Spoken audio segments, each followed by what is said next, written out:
elements in the early republic. How did Federalist and Republican visions for the United States differ? Introduction. After the American Revolution, leaders worked to guide the government formed under the Constitution. Look at the illustration of the four important leaders in government.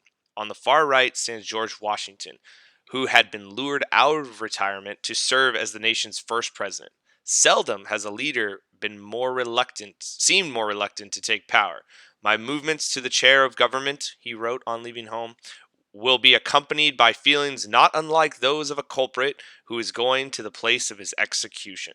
Again, you can see Washington really doesn't want power. Henry Knox sits opposite of Washington.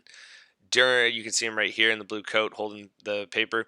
During the American Revolution, Henry Knox was a bookseller in Boston and became a general and Washington's close friend and advisor. When Washington becomes president in 1789, he made Knox his Secretary of War.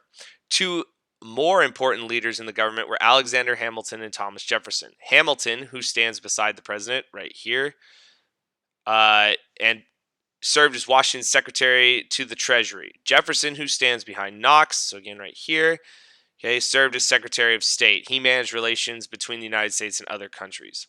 Washington chose Hamilton and Jefferson for those positions because of all they had in common. Both were patriots who had served their country during the war. Both also had brilliant minds. However, for all they had in common, the two men were opposites in many ways. Hamilton dressed with great care, and Jefferson was sloppy with his clothes. Hamilton was a doer who moved from task to task, but Jefferson was a thinker who took time to explore ideas. As you will discover, Hamilton and Jefferson soon became political rivals. Their conflicting visions about the role of government eventually gave rise to the nation's first political parties and continue to influence America today. Some vocab we need to know: loose construction, nullify, sedition, states doctrine, strict construction, Washington's farewell address, and the Whiskey Rebellion. By the way, you do not have to answer questions 1, 2, and 3 for the intro. Go ahead and just skip those, and we'll move on to section 1. Just like school, it takes some time to load. Yep, there we go. Okay, launching a new government. On April 30th, 1789, Washington takes the oath of office as the first president of the United States. After his inauguration, Washington addressed both houses of Congress and asked them to work with him to put into place the wise measures on which success of this government must depend. At times, his hand shook so much that he had trouble reading his speech. The debate over Washington's title. Washington had a reason to be nervous because the first Congress was deeply divided. Some members were eager to build a strong national government, while others were just as eager to limit the power of the new government. The differences showed up immediately in a debate over what title to use when addressing the president. I mean, we're literally arguing about what to call the president of the United States. It seems a little ridiculous, but this is a contentious point that people fought over. Vice President John Adams pointed out that European heads of governments had titles like Your Excellency that showed respect for their office. The president, he argued, should have a similar title. Supporters of a strong national government agreed. Others argued that such titles smelled of royalty and had no place in democracy. A few members of Congress joked that the rather plump Adams should be given a title of His Roundity, his roundness. The debate finally ended when Washington actually stepped in and let it be known that he would prefer a title of Mr. President.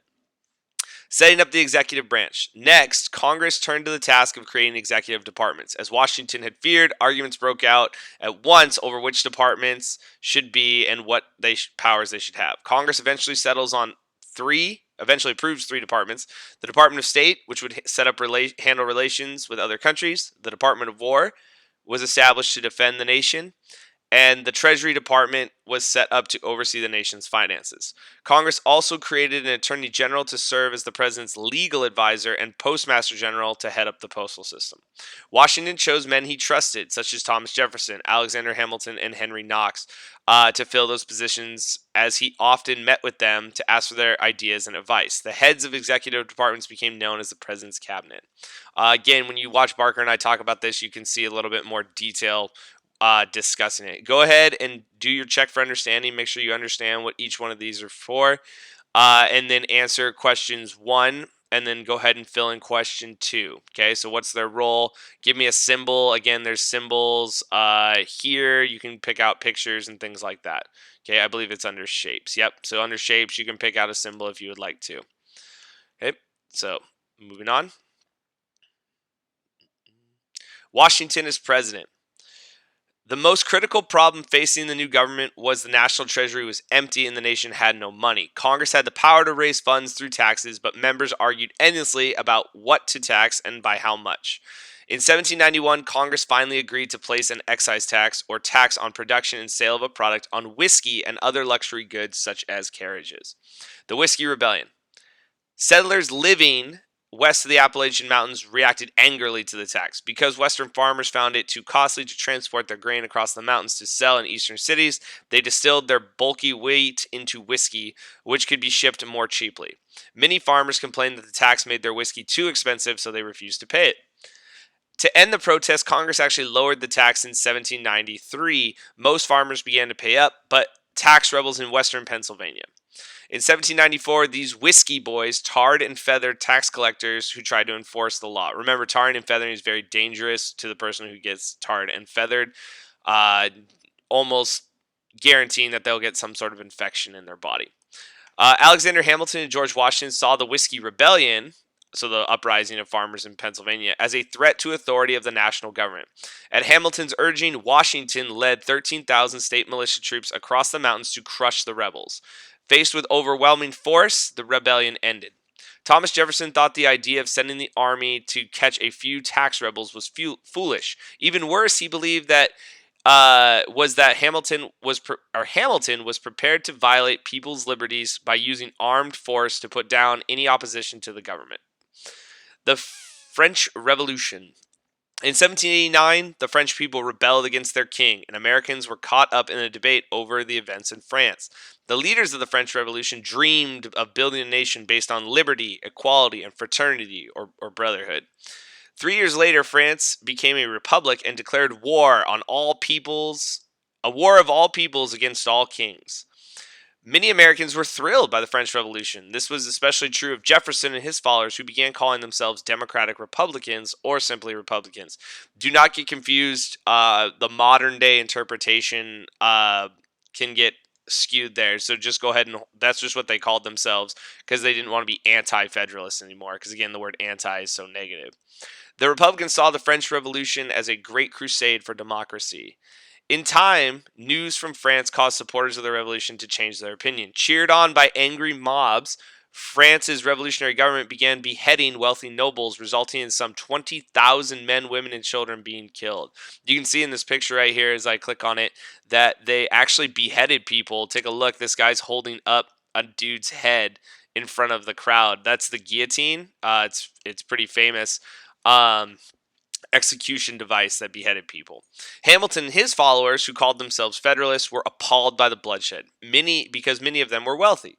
After hearing about the fate of wealthy families in France, they began to fear for their own safety, wondering whether such terrors could happen in the United States. "Behold France," warned one Federalist, "an open hell in which we see perhaps our own future." Washington's farewell address. The growing division between Republicans and Federalists so disturbed Washington that he agreed to run for a second term in 1792. He was the only person Hamilton and Jefferson told him that could keep the nation together. Near the end of his second term, Washington announced that he would not run again. Before leaving office, the president prepared a message that became known as Washington's farewell address, in which he reminded all Americans of their bond together as a people. "With slight shades of difference," he said, "you have the same religion, manners, habits, and political principles.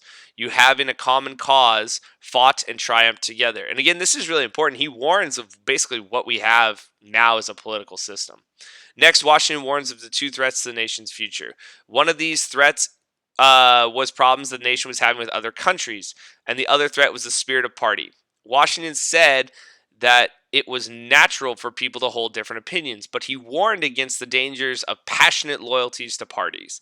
If fighting between parties was not controlled, it could tear the young nation apart. Despite his worries for the future, Washington had much to be proud of when he left office. The new government was up and running, the nation was growing fast, and had added 3 new states: Kentucky, Tennessee, and Vermont.